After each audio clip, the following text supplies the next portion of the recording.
कि 1945-46 ਦੇ ਵਿੱਚ ਮੁਸਲਮਾਨਾਂ ਨੇ ਇਹ ਹਰਕਤ ਕਰਨ ਦੀ ਕੋਸ਼ਿਸ਼ ਕੀਤੀ ਸੀ ਕਿ ਦਰਬਾਰ ਸਾਹਿਬ ਤੇ ਹਮਲਾ ਕੀਤਾ ਜਾਵੇ? ਕੀ ਉਹਨਾਂ ਦੇ ਮਨਸੂਬੇ ਫੇਲ ਹੋਏ ਸੀ?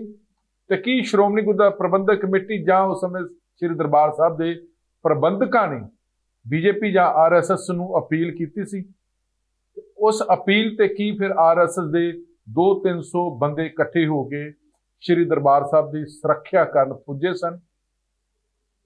ਤੇ ਕੀ ਉਸ ਗਰੁੱਪ ਦੀ ਅਗਵਾਈ ਜਿਹੜੀ ਸ੍ਰੀ ਦਰਬਾਰ ਸਾਹਿਬ ਦੀ ਰੱਖਿਆ ਕਰਨ ਵਾਸਤੇ 200-300 ਆਰਐਸਐਸ ਦੇ ਬੰਦੇ ਇਕੱਠੇ ਹੋ ਕੇ ਸ੍ਰੀ ਦਰਬਾਰ ਸਾਹਿਬ ਦੇ ਆਲੇ ਦੁਆਲੇ ਡਾਂਗਾਂ ਲੈ ਕੇ ਖੜੇ ਹੋ ਗਏ ਸੀ, ਉਹਨਾਂ ਦੀ ਜਿਹੜੀ ਅਗਵਾਈ ਆ ਉਹ ਬੀਜੇਪੀ ਦੇ ਲੀਡਰ ਬਲਰਾਮ ਜੀ ਦਾਸ ਟੰਡਨ ਨੇ ਕੀਤੀ ਸੀ।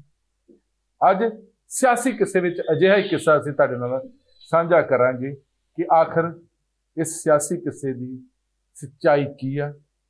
ਅਸਲ 'ਚ ਇਹ ਸਿਆਸੀ ਕਿੱਸਾ ਸਾਨੂੰ ਸੰਜੇ ਟੰਡਨ ਹੋਣਾ ਨੇ ਸੁਣਾਇਆ। ਸੰਜੇ ਟੰਡਨ ਬਲਰਾਮ ਜੀ ਦਾਸ ਟੰਡਨ ਦੇ ਸਪੁੱਤਰ ਆ ਤੇ ਬਲਰਾਮ ਜੀ ਦਾਸ ਟੰਡਨ ਬੀਜੇਪੀ ਦੇ ਬਹੁਤ ਹੀ ਸੀਨੀਅਰ ਨੇਤਾ ਰਹੇ ਨੇ, ਜਿਹੜੇ ਲਗਾਤਾਰ 1957, 62, 67, 69 ਤੇ 77 ਲਗਾਤਾਰ ਪੰਜਾਬ ਵਿਧਾਨ ਸਭਾ ਦੇ ਮੈਂਬਰ ਰਹੇ ਔਰ 97 ਦੇ ਵਿੱਚ ਉਹ ਮੰਤਰੀ ਰਹੇ। ਸਿਰਫ ਇੱਕ ਵਾਰ ਮੰਤਰੀ ਨਹੀਂ, ਉਹ 1969-70 ਦੀ ਜਿਹੜੀ ਸਰਕਾਰ ਸੀ ਜਸਟਿਸ ਗੁਰਨਾਮ ਸਿੰਘ ਦੀ ਅਗਵਾਈ ਵਾਲੀ ਸਰਕਾਰ, ਉਹਦੇ 'ਚ ਮੰਤਰੀ ਰਹੇ। 1970 ਤੇ 71 'ਚ ਜਿਹੜੀ ਪ੍ਰਕਾਸ਼ ਸਿੰਘ ਬਾਦਲ ਦੀ ਅਗਵਾਈ ਵਾਲੀ ਸਰਕਾਰ, ਉਹਦੇ 'ਚ ਮੰਤਰੀ ਰਹੇ। 1977 1979 ਵਾਲੀ ਫਿਰ ਪ੍ਰਕਾਸ਼ ਸਿੰਘ ਬਾਦਲ ਦੀ ਅਗਵਾਈ ਜਿਹੜੀ ਸਰਕਾਰ ਬਣੀ, ਉਹਦੇ 'ਚ ਮੰਤਰੀ ਰਹੇ। ਤੇ 1979-80 ਦੇ ਵਿੱਚ ਉਹ ਪੰਜਾਬ ਵਿਧਾਨ ਸਭਾ ਵਿੱਚ ਵਿਰੋਧੀ ਧਿਰ ਦੇ ਨੇਤਾ ਵੀ ਚੁਣੇ ਗਏ ਤੇ 1997-2002 ਦੇ ਵਿੱਚ ਉਹ ਮੁੜ ਪ੍ਰਕਾਸ਼ ਸਿੰਘ ਬਾਦਲ ਦੀ ਅਗਵਾਈ ਵਾਲੀ ਬਣੀ ਸਰਕਾਰ ਦੇ ਸੀਨੀਅਰ ਮੰਤਰੀ ਬਣੇ ਸਨ। ਔਰ ਫਿਰ ਸੈਂਟਰ 'ਚ ਬਣੀ ਨਰਿੰਦਰ ਮੋਦੀ ਦੀ ਅਗਵਾਈ ਵਾਲੀ ਸਰਕਾਰ ਦਰਮਿਆਨ ਉਹਨਾਂ ਨੂੰ ਛੱਤੀਸਗੜ੍ਹ ਦਾ ਰਾਜਪਾਲ ਵੀ ਲਗਾਇਆ ਗਿਆ। ਸੰਜੇ ਟੰਡਨ ਹੋਣਾ ਨੇ ਆਪਣੇ ਪਿਤਾ ਬਲਰਾਮ ਜੀ ਦਾਸ ਟੰਡਨ ਤੇ ਇੱਕ ਕਿਤਾਬ ਵੀ ਲਿਖੀ ਹੈ। ਕਿਤਾਬ ਇੱਕ ਪ੍ਰੇਰਕ ਕਿਰਦਾਰ ਬਲਰਾਮ ਜੀ ਦਾਸ ਟੰਡਨ। ਉਸ ਕਿਤਾਬ ਦੇ ਵਿੱਚ ਜ਼ਿਕਰ ਕੀਤਾ ਗਿਆ ਕਿ 1946-47 ਦੇ ਦਰਮਿਆਨ ਮੁਸਲਿਮ ਲੀਗ ਦੇ ਕੁਝ ਲੋਕ ਇਕੱਠੇ ਹੋ ਕੇ ਹਿੰਦੂਆਂ ਕੋਲ ਸਿੱਖਾਂ ਕੋਲੋਂ ਬਦਲਾ ਲੈਣਾ ਚਾਹੁੰਦੇ ਸੀ। ਕੀ ਇਦਾਂ ਦੀ ਕੋਈ ਜੁਰਤ ਕਰ ਸਕਦਾ ਕਿ ਸ਼੍ਰੀ ਦਰਬਾਰ ਸਾਹਿਬ ਤੇ ਹਮਲਾ ਕਰਨ ਬਾਰੇ ਮੁਸਲਿਮ ਲੀਗ ਦੇ ਲੋਕ ਸੋਚ ਸਕਦੇ ਸਨ? ਇਹ ਸਿਆਸੀ ਕਿੱਸਾ ਸਾਨੂੰ ਸੁਣਾਇਆ ਸੰਜੇ ਟੰਡਨ ਹੋਣਾ, ਜਿਨ੍ਹਾਂ ਨੇ ਜ਼ਿਕਰ ਕੀਤਾ ਕਿਤਾਬ ਦੇ ਵਿੱਚ ਵੀ ਤੇ ਜ਼ੁਬਾਨੀ ਵੀ ਕਿ ਉਦੋਂ ਭਾਰਤ ਆਜ਼ਾਦ ਹੋਣ ਦੀਆਂ ਗੱਲਾਂ ਹੋ ਰਹੀਆਂ ਸੀ, ਪਾਕਿਸਤਾਨ ਬਣਨ ਦੀਆਂ ਗੱਲਾਂ ਹੋ ਰਹੀਆਂ ਸੀ ਤੇ ਖਬਰ ਮਿਲੀ ਸੀ ਕਿ ਮੁਸਲਿਮ ਲੀਗ ਦੇ ਲੋਕ ਇਕੱਠੇ ਹੋ ਕੇ ਸ਼੍ਰੀ ਦਰਬਾਰ ਸਾਹਿਬ ਤੇ ਹਮਲਾ ਕਰਨ ਦੀ ਯੋਜਨਾ ਬਣਾ ਚੁੱਕੇ ਨੇ। ਔਰ ਉਸ ਸਮੇਂ ਫਿਰ ਬੀਜੇਪੀ ਦੇ ਲੋਕ, ਆਰਐਸਐਸ ਦੇ ਲੋਕ ਇਕੱਠੇ ਹੋ ਕੇ ਇਸ ਮੁਸ਼ਕਿਲ ਘੜੀ ਦਾ ਸਾਹਮਣਾ ਕਰਨ ਲਈ ਤਿਆਰ ਹੋ ਗਏ ਔਰ ਸ਼੍ਰੀ ਦਰਬਾਰ ਸਾਹਿਬ ਦੇ ਆਲੇ ਦੁਆਲੇ ਬੀਜੇਪੀ ਦੇ, ਆਰਐਸਐਸ ਦੇ ਤੇ ਬਾਕੀ ਪੰਥ ਦੇ ਲੋਕ ਇਕੱਠੇ ਹੋ ਕੇ ਸ਼੍ਰੀ ਦਰਬਾਰ ਸਾਹਿਬ ਦੇ ਆਲੇ ਦੁਆਲੇ ਖਿਲਰ ਗਏ ਕਿ ਜੇ ਕੋਈ ਜੁਰਤ ਕਰੂਗਾ ਉਹਨਾਂ ਨੂੰ ਮੂੰਹ ਤੋੜਵਾ ਜਵਾਬ ਦਿੱਤਾ ਜਾਊਗਾ। ਤਦ ਉਹਨਾਂ ਨੇ ਸੁਣਾਈ ਉਹ ਗੱਲ ਕਿ ਇਹ ਸ਼ਾਇਦ ਕੋਈ 45-46 ਕਿਨਾ ਉਹਦੇ ਆਸ-ਪਾਸ ਹੈ, ਜਿਸ ਵੇਲੇ ਥੋੜ੍ਹਾ ਜਿਹਾ ਹਿੰਦੂ ਮੁਸਲਮਾਨਾਂ ਦੇ ਵਿੱਚ ਇੱਕ ਜਿਹੜਾ ਹੈਗਾ ਵੈ ਦੂਰੀਆਂ ਵਧਣੀਆਂ ਸ਼ੁਰੂ ਹੋਈਆਂ। ਨਾਲ ਨਾਲ ਜਿਹੜਾ ਹੈਗਾ ਵੈ ਉਹਦਾ ਪਾਕਿਸਤਾਨ ਦੇ ਬਣਨ ਦੀ ਥੋੜ੍ਹੀ ਬਹੁਤੀ ਗੱਲ ਚੱਲਣੀ ਸ਼ੁਰੂ ਹੋਈ। ਉਹਦੇ ਨਾਲ ਜਿਸ ਵੇਲੇ ਇਹ ਗੱਲ ਲਿੰਕ ਹੋਈ ਤੇ ਇਹਨਾਂ ਨੂੰ ਖਬਰ ਮਿਲੀ ਕਿ ਦਰਬਾਰ ਸਾਹਿਬ ਦੇ ਉੱਤੇ ਨਾ ਅਟੈਕ ਕਰਨ ਲਈ ਇੱਕ ਜਿਹੜੀ ਹੈਗੀ ਹੈ ਇੱਕ ਮੁਸਲਮਾਨਾਂ ਦੀ ਇੱਕ ਟੀਮ ਜਿਹੜੀ ਹੈ ਉਹ ਆ ਰਹੀ ਹੈ ਉੱਥੇ ਮੁਸਲਿਮ ਲੀਗ ਵਾਲਿਆਂ ਦੀ। ਤੇ ਉਹ ਜਿਸ ਵੇਲੇ ਬੈਠ ਕੇ, ਕਿਉਂਕਿ ਇਹੋ ਜਿਹੀ ਗੱਲ ਆਉਂਦੀ ਸੀ ਤੇ ਸਾਰੇ ਲੋਕ ਉਸ ਵਕਤ ਦੇਖਦੇ ਸੀਗੇ ਕਿ ਬਈ ਇਹ ਸੰਘ ਵਾਲੇ ਕੀ ਕਰਨਗੇ, ਇਹ ਜਿਹੜੇ ਆਪਣੇ ਹਿੰਦੂ ਨੇਤਾ ਕੀ ਕਰਨਗੇ, ਸਿੱਖ ਨੇਤਾ ਕੀ ਕਰਨਗੇ। ਔਰ ਉਸ ਵੇਲੇ ਕੋਈ ਉਹ ਹਿੰਦੂ ਸਿੱਖ ਦਾ ਕੋਈ ਇਹੋ ਜਿਹਾ ਕੋਈ ਨਹੀਂ ਸੀ ਹੁੰਦਾ ਵੀ ਇਹ ਕੋਈ ਅੱਡ ਕੋਈ ਫੀਲਿੰਗ ਹੋਵੇ। ਤੇ ਉਹ ਟੰਡਨ ਸਾਹਿਬ ਦੀ ਡਿਊਟੀ ਲੱਗੀ ਕਿ ਬਈ ਇਹ ਸਾਰੇ ਜਿਹੜੀ ਹੈਗੀ ਹੈ ਇਹਨੂੰ ਚੀਜ਼ ਨੂੰ ਕਿਵੇਂ ਨਜਿੱਠਣਾ ਹੈ ਤੇ ਤੁਸੀਂ ਇਹਦੇ ਲਈ ਇੱਕ ਆਪਣੀ ਤਿਆਰੀ ਕਰੋ ਵੀ ਕੋਈ ਇਹੋ ਜਿਹੀ ਕੋਈ ਗੱਲ, ਕੋਈ ਘਟਨਾ ਨਾ ਹੋ ਜਾਵੇ ਕਿ ਜਿਹਦੇ 'ਚ ਬਾਅਦ ਦੇ ਵਿੱਚ ਕਿਤੇ ਆਪਣੇ ਜਿਹੜੇ ਹੈਗੇ ਆ ਦੇਸ਼ 'ਚ ਆਪਣੇ ਬੰਦਿਆਂ ਨੂੰ ਕਿਤੇ ਕੋਈ ਇਹੋ ਜਿਹਾ ਸੋਚਣਾ ਪਵੇ। ਕਹਿੰਦੇ ਨੇ ਕਿ ਜਨਮ ਤੋਂ ਨਾ ਕੋਈ ਕਿਸੇ ਦਾ ਮਿੱਤਰ ਹੁੰਦਾ ਤੇ ਨਾ ਹੀ ਕੋਈ ਦੁਸ਼ਮਣ। ਮਨੁੱਖ ਦੇ ਆਪਣੇ ਹੀ ਵਰਤਾਰੇ ਦੇ ਨਾਲ ਦੁਸ਼ਮਣ ਤੇ ਦੋਸਤ ਪੈਦਾ ਹੁੰਦੇ ਨੇ। ਤੇ ਫਿਰ ਦਰਬਾਰ ਸਾਹਿਬ ਤੇ ਹਮਲਾ ਕਰਨ ਦੀ ਜਿਹੜੀ ਯੋਜਨਾ ਉਹ ਕਿਉਂ ਹੋਈ ਤੇ ਫਿਰ ਕਿਵੇਂ ਠੋਸ ਹੋਈ।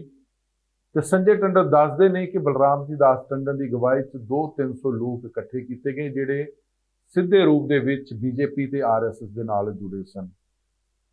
ਔਰ ਬਲਰਾਮ ਜੀ ਦਾਸ ਟੰਡਨ ਨੂੰ ਇਸ ਅਗਵਾਈ ਕਰਨ ਦਾ ਮੌਕਾ ਦਿੱਤਾ ਤੇ ਉਹਨਾਂ ਨੇ ਜਦੋਂ ਬੰਦੇ ਇਕੱਠੇ ਕੀਤੇ ਗਏ ਤੇ ਉਹਨਾਂ ਨੂੰ ਕਹਿ ਦਿੱਤਾ ਕਿ ਅਸੀਂ ਸ਼੍ਰੀ ਦਰਬਾਰ ਸਾਹਿਬ ਨੂੰ ਬਚਾਉਣਾ, ਰੱਖਿਆ ਕਰਨੀ ਆ। ਜਿਹੜੇ ਹਮਲਾਵਰ ਆਉਣਗੇ ਉਹਨਾਂ ਦਾ ਡਟ ਕੇ ਮੁਕਾਬਲਾ ਕਰਨਾ। ਹੋ ਸਕਦਾ ਹੈ ਕਿ ਸ਼੍ਰੀ ਦਰਬਾਰ ਸਾਹਿਬ ਦੀ ਗੋਲਡਨ ਟੈਂਪਲ ਦੀ, ਸ਼੍ਰੀ ਹਰਿਮੰਦਰ ਸਾਹਿਬ ਦੀ ਸਾਨੂੰ ਰੱਖਿਆ ਕਰਨ ਦੇ ਬਦਲੇ ਸਾਡੀ ਜਾਨ ਵੀ ਜਾ ਸਕਦੀ ਹੈ। ਤੇ ਫਿਰ ਅੱਧੇ ਲੋਕਾਂ ਨੂੰ ਸ਼੍ਰੀ ਦਰਬਾਰ ਸਾਹਿਬ ਸਵਾਇਆ ਗਿਆ, ਅੱਧਿਆਂ ਨੂੰ ਨੇੜਲੇ ਤੇੜਲੇ ਘਰਾਂ ਦੇ ਵਿੱਚ ਸਵਾਇਆ ਗਿਆ। ਸੰਜੇ ਟੰਡਨ ਇਹ ਵੀ ਦੱਸਦੇ ਨੇ ਕਿ ਉਹਨਾਂ ਦਾ ਸ਼੍ਰੀ ਦਰਬਾਰ ਸਾਹਿਬ ਦੇ ਨੇੜੇ 6 ਮੰਜ਼ਲਾ ਘਰ ਸੀ। ਉੱਥੇ ਫਿਰ ਸਾਰੇ ਪ੍ਰਬੰਧ ਕੀਤੇ ਗਏ ਨੇ। ਪੈਟਰੋਲ ਵਾਲੀਆਂ ਬੋਤਲਾਂ ਭਰ ਕੇ ਰੱਖੀਆਂ ਗਈਆਂ, ਇੱਟਾਂ, ਰੋੜੇ, ਪੱਥਰ, ਡਾਂਗਾਂ, ਗੰਡਾਸੇ, ਸਭ ਕੁਝ ਇੰਤਜ਼ਾਮ ਕੀਤੇ ਗਏ ਕਿ ਜੇ ਹਮਲਾਵਰ ਆਉਣਗੇ ਤੇ ਫਿਰ ਉਹਨਾਂ ਦਾ ਡਟ ਕੇ ਮੁਕਾਬਲਾ ਕੀਤਾ ਜਾਊਗਾ। ਤੇ ਉਹਦੇ ਲਈ ਕੋਈ 200-300 ਬੰਦਿਆਂ ਦੀ ਇੱਕ ਜਿਹੜਾ ਗਾ ਇਕੱਠ ਕੀਤਾ ਗਿਆ ਔਰ ਉਹਨਾਂ ਨੂੰ ਤਿਆਰ ਕੀਤਾ ਗਿਆ ਕਿ ਭਾਈ ਹੋ ਸਕਦਾ ਹੈ ਕਿਤੇ ਜਾਨ ਵੀ ਚਲੀ ਜਾਏ, ਲੇਕਿਨ ਆਪਾਂ ਦਰਬਾਰ ਸਾਹਿਬ ਦੀ ਪੂਰੀ ਰੱਖਿਆ ਕਰਨੀ ਹੈ। ਤੇ ਉਹਦੇ ਲਈ ਉਹ ਸਾਰੀ ਟੀਮ ਨੂੰ ਤਿਆਰ ਕੀਤਾ ਗਿਆ ਜੀ। ਤੇ ਉਹਨਾਂ ਨੇ ਜਿਵੇਂ ਸੁਣਾਇਆ ਸੀਗਾ ਸਾਨੂੰ ਕਿ ਉੱਥੇ ਉਸ ਸਮੇਂ ਦੇ ਵਿੱਚ ਉਹ ਬੰਦਿਆਂ ਨੂੰ ਸਾਰਾ ਸਮਝਾ ਬੁਝਾ ਕੇ ਤਿਆਰ ਕਰਕੇ ਕਿ ਜਦੋਂ ਉਹਨਾਂ ਦੇ ਆਉਣ ਤੋਂ ਪਹਿਲੇ ਇਸ ਤਰ੍ਹਾਂ ਹੀ ਉਹ ਅੱਧੀ ਟੀਮ ਨੂੰ ਜਿਹੜਾ ਹੈਗਾ ਦਰਬਾਰ ਸਾਹਿਬ ਦੇ ਅੰਦਰ ਰਾਤੀ ਉੱਥੇ ਸੁਲਾਇਆ ਗਿਆ ਔਰ ਅੱਧੀ ਟੀਮ ਜਿਹੜੀ ਹੈਗੀ ਹੈ ਉਹ ਬਾਹਰ ਰਸਤੇ ਦੇ ਵਿੱਚ ਕਿੰਨਾ ਜਿਹੜੇ ਜਿਸ ਰਸਤੇ ਤੋਂ ਆਉਣ ਦਾ ਰਸਤਾ ਸੀ ਤੇ ਉਹ ਦੋਨੋਂ ਘਰਾਂ ਦੇ ਵਿੱਚ ਉੱਥੇ ਉਹਨਾਂ ਨੂੰ ਸੁਲਾਇਆ ਗਿਆ। ਔਰ ਉਸ ਵੇਲੇ ਸਾਡੇ ਘਰ ਦਾ ਵਿੱਚ ਜਿਹੜਾ ਸਾਡਾ ਅੰਮ੍ਰਿਤਸਰ ਦਾ ਘਰ ਹੈ ਉਹ ਵੀ ਸਾਡਾ 6 ਮੰਜ਼ਲਾ ਘਰ ਸੀਗਾ ਤੇ ਇੱਕ ਤਰ੍ਹਾਂ ਦਾ ਉੱਥੇ ਵੀ ਅੰਦਰ ਸਾਰਾ ਸਮਾਨ ਕੋਈ ਉਹ ਕਿੰਨਾ ਉਹਦੀਆਂ ਬੋਤਲਾਂ ਜਿਹੜੀਆਂ ਪੈਟਰੋਲ ਦੀਆਂ ਔਰ ਇਹੋ ਜਿਹੀਆਂ ਕੋਈ ਇੱਟਾਂ, ਕੋਈ ਰੋੜੇ, ਪੱਥਰ, ਉਹ ਸਾਰਾ ਸਮਾਨ ਵੀ ਉਸ ਵੇਲੇ ਵੀ ਉਹ ਸਾਡੇ ਘਰ ਦੇ ਵਿੱਚ ਵੀ ਸਟੋਰ ਹੁੰਦਾ ਸੀਗਾ ਕਿ ਵੀ ਪਤਾ ਨਹੀਂ ਸੀ ਲੱਗਦਾ ਕਿ ਕਦੋਂ ਕਿਸੇ ਵੇਲੇ ਝਗੜਾ ਹੋ ਜਾਏ ਤੇ ਅਟੈਕ ਹੋ ਜਾਏ। ਤੇ ਉਹ ਜਿਹੜਾ ਹੈਗਾ ਸਾਰੀ ਟੀਮ ਨੂੰ ਲੀਡ ਕਰਨ ਦੀ ਜ਼ਿੰਮੇਵਾਰੀ ਉਹ ਹਮੇਸ਼ਾ ਟੰਡਨ ਸਾਹਿਬ ਕੋਲ ਹੁੰਦੀ ਸੀ। ਕਹਿੰਦੇ ਜਿਹੜੀ ਉਹਨਾਂ ਨੂੰ ਸੂਚਨਾ ਮਿਲੀ ਸੀ ਉਹ ਬਿਲਕੁਲ ਸੱਚੀ ਹੋਈ। ਹਮਲਾਵਰ ਪਹੁੰਚ ਚੁੱਕੇ ਸਨ, ਲੇਕਿਨ ਹਮਲਾਵਰ ਇਸ ਗੱਲ ਤੋਂ ਲਾਪਰਵਾਹ ਸਨ, ਅਣਜਾਣ ਸਨ, ਅਨਪੋਲ ਸਨ ਕਿ ਅੱਗਿਓਂ ਵੀ ਡਟਵਾਂ ਮੁਕਾਬਲਾ ਕਰਨ ਲਈ ਲੋਕ ਤਿਆਰ ਹੋ ਚੁੱਕੇ ਨੇ। ਉਹ ਜਿਉਂ-ਜਿਉਂ ਅੱਗੇ ਵਧਣਾ ਸ਼ੁਰੂ ਕੀਤਾ ਇਉਂ ਉੱਦਾਂ ਹੀ ਉਹਨਾਂ ਦੇ ਫਿਰ ਡਟਵਾਂ ਮੁਕਾਬਲਾ ਕੀਤਾ ਗਿਆ, ਕਿਉਂਕਿ ਉਹ ਬਿਲਕੁਲ ਇਸ ਗੱਲ ਤੋਂ ਜਾਣਕਾਰ ਨਹੀਂ ਸਨ ਕਿ ਉਹਨਾਂ ਨੂੰ ਵੀ ਮੂੰਹ ਤੋੜਵਾਂ ਜਵਾਬ ਮਿਲ ਸਕਦਾ। ਫਿਰ ਉਹ ਜਿਹੜੇ ਵੀ ਰਾਹਾਂ ਤੋਂ ਆਏ ਉਹਨਾਂ ਰਾਹਾਂ ਤੋਂ ਉਹਨਾਂ ਨੂੰ ਵਾਪਸ ਭੱਜਣਾ ਪਿਆ, ਮੁੜਨਾ ਪਿਆ, ਕਿਉਂਕਿ ਹਰ ਪਾਸੇ ਉਹਨਾਂ ਦੇ ਉੱਪਰ ਇੱਟਾਂ, ਰੋੜੇ, ਪੱਥਰ ਨਾਲ ਹਮਲਾ ਕੀਤਾ ਗਿਆ। ਬੋਤਲਾਂ ਪੈਟਰੋਲ ਵਾਲੀਆਂ ਜਿਹੜੀਆਂ ਭਰੀਆਂ ਉਹ ਸੁੱਟੀਆਂ ਗਈਆਂ ਤੇ ਫਿਰ ਉਹਨਾਂ ਨੂੰ ਉਹਨਾਂ ਪੈਰੀਂ ਵਾਪਸ ਮੁੜਨਾ ਪਿਆ, ਕਿਉਂਕਿ ਇੱਧਰ ਸਾਰੇ ਤਿਆਰ ਬੈਠੇ ਸਨ ਕਿ ਜੇ ਆਉਣਗੇ ਤੇ ਫਿਰ ਸੁੱਕੇ ਨਹੀਂ ਜਾਣਗੇ, ਬਚ ਕੇ ਨਹੀਂ ਜਾਣਗੇ।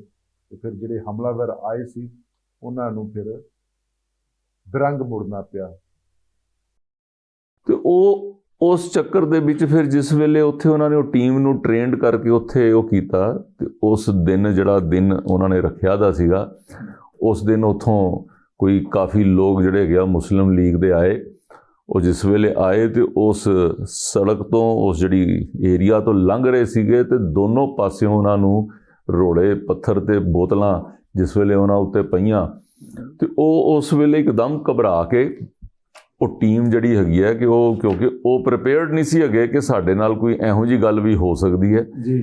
ਤੇ ਜਿਸ ਵੇਲੇ ਉਹਨਾਂ ਨੂੰ ਲੱਗਿਆ ਕਿ ਵੀ ਇਹ ਤੇ ਸਾਰੇ ਹੀ ਸਾਡੇ ਤੋਂ ਪਹਿਲੇ ਹੀ ਤਿਆਰ ਬੈਠੇ ਹੈਗੇ ਆ ਤੇ ਉਹ ਸਾਰੀ ਦੀ ਸਾਰੀ ਟੀਮ ਜਿਹੜੀ ਹੈਗੀ ਹੈ ਉਹ ਉੱਥੋਂ ਉਹਨਾਂ ਦੀ ਉਹ ਭੱਜੀ ਔਰ ਜਿਹੜੀ ਆਪਣੀ ਫਰੰਟ ਟੀਮ ਨੇ ਆਪਣਾ ਦਰਬਾਰ ਸਾਹਿਬ ਨੂੰ ਜਿਹੜਾ ਹੈ ਉਹ ਸੁਰੱਖਿਅਤ ਰੱਖਣ ਦੇ ਵਿੱਚ ਉਸ ਲਈ ਉਹ ਕਾਮਯਾਬ ਰਹੀ। ਟੰਡਨ ਸਾਹਿਬ ਉਸ ਟੀਮ ਨੂੰ ਉਸ ਵੇਲੇ ਲੀਡ ਕਰ ਰਹੇ ਸੀਗੇ। ਸੰਜੇ ਟੰਡਨ ਹੋਣਾ ਨੇ ਸਾਨੂੰ ਜੋ ਕਿੱਸਾ ਸੁਣਾਇਆ, ਜਿਹੜਾ ਉਹਨਾਂ ਨੇ ਕਿਤਾਬ ਦੇ ਵਿੱਚ ਵੀ ਜ਼ਿਕਰ ਕੀਤਾ, ਉਹ ਕਹਿ ਰਹੇ ਕਿ ਇਸ ਦੀ ਜਿਹੜੀ ਸੂਚਨਾ ਸ਼੍ਰੀ ਦਰਬਾਰ ਸਾਹਿਬ ਦੇ ਪ੍ਰਬੰਧਕਾਂ ਨੂੰ ਵੀ ਮਿਲੀ ਸੀ ਤੇ ਉਸ ਸਮੇਂ ਦਰਬਾਰ ਸਾਹਿਬ ਦੇ ਪ੍ਰਬੰਧਕਾਂ ਨੇ ਬਾਕੀ ਜਿਹੜੀਆਂ ਜਮਾਤਾਂ ਉਹਨਾਂ ਨੂੰ ਵੀ ਅਪੀਲ ਕੀਤੀ, ਚਾਹੇ ਉਹ RSS ਚਾਹੇ BJP ਸੀ, ਜਿਹੜਾ ਉਹਨਾਂ ਨੇ ਕਿਤਾਬ ਦੇ ਵਿੱਚ ਵੀ ਜ਼ਿਕਰ ਕੀਤਾ ਕਿ ਅਜਿਹੇ ਜਦੋਂ ਵੀ ਅੰਮ੍ਰਿਤਸਰ ਦੇ ਵਿੱਚ ਹਾਲਾਤ ਬਣਦੇ ਸਨ ਤੇ ਜ਼ਿਆਦਾ ਲੋਕ ਤਵੱਕੋ ਰੱਖਦੇ ਸਨ ਕਿ RSS ਨੂੰ ਵੀ ਨਾਲ ਜੋੜਿਆ ਜਾਵੇ। ਇਹ ਸੰਜੇ ਟੰਡਨ ਹੋਣਾ ਨੇ ਦਾਅਵਾ ਕੀਤਾ ਗਾ ਔਰ ਉਸ ਤੋਂ ਬਾਅਦ ਸਾਰਿਆਂ ਨੇ ਰਲ ਕੇ, ਚਾਹੇ ਇਹਦੇ 'ਚ ਉਸ ਸਮੇਂ ਜਿਹੜੇ ਸ਼੍ਰੀ ਦਰਬਾਰ ਸਾਹਿਬ ਦੇ ਪ੍ਰਬੰਧਕ ਜਾਂ ਸ਼੍ਰੋਮਣੀ ਗੁਰਦੁਆਰਾ ਪ੍ਰਬੰਧਕ ਕਮੇਟੀ ਦਾ ਜ਼ਿਕਰ ਕਰ ਲਓ ਜਾਂ ਫਿਰ ਸਿੱਖ ਪੰਥ ਦਾ ਜ਼ਿਕਰ ਕਰ ਲਓ, ਸਾਰਿਆਂ ਨੇ ਮੋਰਚਾ ਲਾਇਆ ਹੋਇਆ ਸੀ। ਇਸੇ ਕਰਕੇ ਫਿਰ ਜਿਹੜੇ ਹਮਲਾਵਰ ਆਏ ਸੀ, ਜਿਹੜੇ ਮੁਸਲਿਮ ਲੀਗ ਦੇ ਲੋਕ ਆਏ ਸੀ, ਉਹਨਾਂ ਨੂੰ ਭੱਜਣਾ ਪਿਆ ਕਿਉਂਕਿ ਉਹਨਾਂ ਦਾ ਜਿਹੜਾ ਸਵਾਗਤ ਕੀਤਾ ਗਿਆ ਡੰਡਿਆਂ ਨਾਲ, ਡਾਂਗਾਂ ਦੇ ਨਾਲ, ਇੱਟਾਂ ਦੇ ਨਾਲ, ਰੋੜਿਆਂ ਦੇ ਨਾਲ, ਪੱਥਰਾਂ ਦੇ ਨਾਲ ਤੇ ਪੈਟਰੋਲ ਵਾਲੀਆਂ ਬੋਤਲਾਂ ਦੇ ਨਾਲ, ਕਿਉਂਕਿ ਉਸ ਸਮੇਂ ਜਿਹੜਾ ਹਿੰਦੂਆਂ ਦੀ ਤੇ ਮੁਸਲਮਾਨਾਂ ਦੀ ਆਪਸ 'ਚ ਨਫ਼ਰਤ ਹੋ ਸਕਦੀ ਸੀ, ਪਰ ਪੰਜਾਬ ਦੀ ਉਹ ਧਰਤੀ ਜਿੱਥੇ ਕਦੀ ਵੀ ਸਿੱਖਾਂ ਤੇ ਹਿੰਦੂਆਂ ਦੇ ਵਿਚਕਾਰ ਆਪਸੀ ਨਫ਼ਰਤ ਭਰੀਆਂ ਕੌੜੀਆਂ ਨਜ਼ਰਾਂ ਇੱਦਾਂ ਦਾ ਕਦੇ ਵੀ ਸਬੰਧ ਨਹੀਂ ਰਹੇ। ਹਮੇਸ਼ਾ ਪੰਜਾਬ ਦੇ ਵਿੱਚ ਹਿੰਦੂ ਸਿੱਖ ਦੀ ਏਕਤਾ ਰਹੀ। ਜਿਹੜਾ ਦੇਖੋ ਉਹ ਸਾਰੇ ਇਕੱਠੇ ਮਿਲ ਕੇ ਹੀ ਕੰਮ ਕਰਦੇ ਸੀਗੇ ਜੀ। ਉਹ ਕਿਤੇ ਉਹਨਾਂ ਦੀ ਵੀ ਟੀਮ ਨਾਲ ਬੈਠੀ ਹੈਗੀ ਹੈ, ਲੇਕਿਨ ਇਹ ਸੀਗਾ ਕਿ ਜਿਸ ਵੇਲੇ ਇਹ RSS ਵੱਲੋਂ ਕੰਮ ਕਰਦੇ ਸੀਗੇ ਤੇ ਇਹਨਾਂ ਦਾ ਸੰਘ ਵੱਲੋਂ ਲੋਕਾਂ ਦੇ ਨਾਲ ਉਹ ਸੀਗਾ ਤੇ ਉਹ ਸੰਘ ਦੇ ਬੰਦੇ, ਉਹਨਾਂ ਦੀ ਉੱਥੇ ਟ੍ਰੇਨਿੰਗ, ਉਹਨਾਂ ਨੂੰ ਉੱਥੇ ਜਿਹੜਾ ਹੈਗਾ ਵੈ ਉਹ ਲਾਠੀ ਚਲਾਉਣ ਦੀ ਵੀ ਟ੍ਰੇਨਿੰਗ, ਔਰ ਸਾਰੇ ਤਗੜੇ ਹੁੰਦੇ ਸੀਗੇ ਕਿਉਂਕਿ ਪੂਰਾ ਉਹ ਉਸ ਵੇਲੇ ਉਹ ਸਰੀਰਿਕ ਉਹਦੇ ਉੱਤੇ ਵੀ ਬੜਾ ਧਿਆਨ ਦਿੱਤਾ ਜਾਂਦਾ ਸੀਗਾ। ਸੋ ਇਸ ਚੀਜ਼ ਕਰਕੇ ਉਸ ਵੇਲੇ ਬੰਦੇ ਜਿਹੜੇ ਹੈਗੇ ਆ, ਸਾਰੀ ਟੀਮ ਉਹ ਪਹਿਲੇ ਤੋਂ ਤਿਆਰ ਹੁੰਦੀ ਸੀਗੀ ਕਿਉਂਕਿ ਇਹ ਆਪਸ ਦੇ ਵਿੱਚ ਕਿਤੇ ਨਾ ਕਿਤੇ ਹਿੰਦੂ ਮੁਸਲਮਾਨ ਝਗੜੇ ਹੁੰਦੇ ਰਹਿੰਦੇ ਸੀਗੇ। ਇਹ ਏਰੀਆ ਵੀ ਅੰਮ੍ਰਿਤਸਰ ਦਾ ਏਰੀਆ ਇਹੋ ਜਿਹਾ ਸੀਗਾ ਕਿ ਜਿਹੜਾ ਏਰੀਆ ਜਿਹੜਾ ਜਿਸ ਤਰ੍ਹਾਂ ਈਸਟ ਪੰਜਾਬ ਇਹਨਾਂ ਨੂੰ ਕਿਹਾ ਜਾਂਦਾ ਸੀ, ਉਹਨੂੰ ਵੈਸਟ ਪੰਜਾਬ ਕਹਿੰਦੇ ਸੀਗੇ, ਤੇ ਉਹ ਸਰਹੱਦ ਜਿਹੜੀ ਜਿਵੇਂ ਬਣੀ ਤੇ ਇਸ ਏਰੀਆ ਦੇ ਵਿੱਚ ਤੇ ਇੰਝ ਹੀ ਹੁੰਦਾ ਸੀ। ਸੰਜੇ ਟੰਡਨ ਹੋਣੀ ਇਹ ਵੀ ਜ਼ਿਕਰ ਕਰਦੇ ਨੇ ਕਿ ਅਸਲ 'ਚ ਬਲਰਾਮ ਜੀ ਦਾਸ ਟੰਡਨ ਹਮੇਸ਼ਾ ਹਿੰਦੂ ਸਿੱਖ ਏਕਤਾ ਦੀ ਗਵਾਹੀ ਭਰਦੇ ਰਹੇ। ਹਿੰਦੂ ਸਿੱਖ ਏਕਤਾ ਦੇ ਵਜੋਂ ਉਹਨਾਂ ਨੂੰ ਇੱਕ ਪ੍ਰਤੀਕ ਦੇ ਤੌਰ ਤੇ ਮੰਨਿਆ ਜਾਂਦਾ ਸੀ। ਉਹ ਅਕਸਰ ਕਿਹਾ ਕਰਦੇ ਸਨ ਕਿ ਜੇ ਪੰਜਾਬ ਦੀ ਤਰੱਕੀ ਕਰਨੀ ਆ, ਪੰਜਾਬੀਅਤ ਦੀ ਤਰੱਕੀ ਕਰਨੀ ਆ, ਤੇ ਫਿਰ ਸਾਨੂੰ ਹਮੇਸ਼ਾ ਹਿੰਦੂ ਸਿੱਖ ਏਕਤਾ ਬਣਾ ਕੇ ਰੱਖਣੀ ਪਏਗੀ। ਪੰਜਾਬੀਪਨ ਦਾ ਖਿਆਲ ਰੱਖਣਾ ਪਏਗਾ। ਜੇ ਅਸੀਂ ਖਿਆਲ ਨਹੀਂ ਰੱਖਾਂਗੇ ਤੇ ਸਾਡਾ ਸੂਬਾ, ਸਾਡਾ ਪੰਜਾਬ ਅੱਗੇ ਨਹੀਂ ਵੱਧ ਸਕਦਾ। ਇਸ ਕਰਕੇ ਬਲਰਾਮ ਜੀ ਦਾਸ ਟੰਡਨ ਹਮੇਸ਼ਾ ਗੁਰੂ ਸਾਹਿਬ ਦੇ ਫਲਸਫੇ, ਸਿਧਾਂਤ, ਸਿੱਖਿਆਵਾਂ ਨੂੰ ਫੋਲੋ ਕਰਦੇ ਸਨ। ਔਰ ਸ਼੍ਰੀ ਦਰਬਾਰ ਸਾਹਿਬ ਤੇ ਹਮਲਾ ਕਿਵੇਂ ਉਹ ਕਰ ਦਿੰਦੇ, ਜਿਹੜੀ ਉਹਨਾਂ ਨੂੰ ਜ਼ਿੰਮੇਵਾਰੀ ਸੌਂਪੀ ਸੀ, ਜਿੱਥੇ ਸਭ ਧਰਮਾਂ ਦਾ, ਸਭ ਵਰਨਾਂ ਦਾ ਤੇ ਸਰਬੱਤ ਦੇ ਭਲੇ ਦੀ ਅਰਦਾਸ ਹੁੰਦੀ ਹੋਵੇ, ਸ਼ਕਤੀ ਦਾ ਸੋਮਾ, ਧਾਰਮਿਕ ਦਾ ਸੋਮਾ, ਰੂਹਾਨੀਅਤ ਦਾ ਕੇਂਦਰ, ਉਹ ਜਿੱਥੇ ਸਭ ਧਰਮਾਂ ਦੀ ਗੱਲ ਹੁੰਦੀ ਹੋਵੇ, ਸਭ ਵਰਨਾਂ ਦੀ ਗੱਲ ਹੁੰਦੀ ਹੋਵੇ, ਉਸ ਪਵਿੱਤਰ ਸਥਾਨ ਦੀ ਸੁਰੱਖਿਆ ਕਰਨਾ ਤੇ ਹਰ ਪੰਜਾਬੀ ਦਾ, ਹਰ ਮਾਨਵਤਾ ਨੂੰ ਪਿਆਰ ਕਰਨ ਵਾਲੇ ਮਨੁੱਖ ਦਾ ਪਹਿਲਾ ਫਰਜ਼ ਹੈ।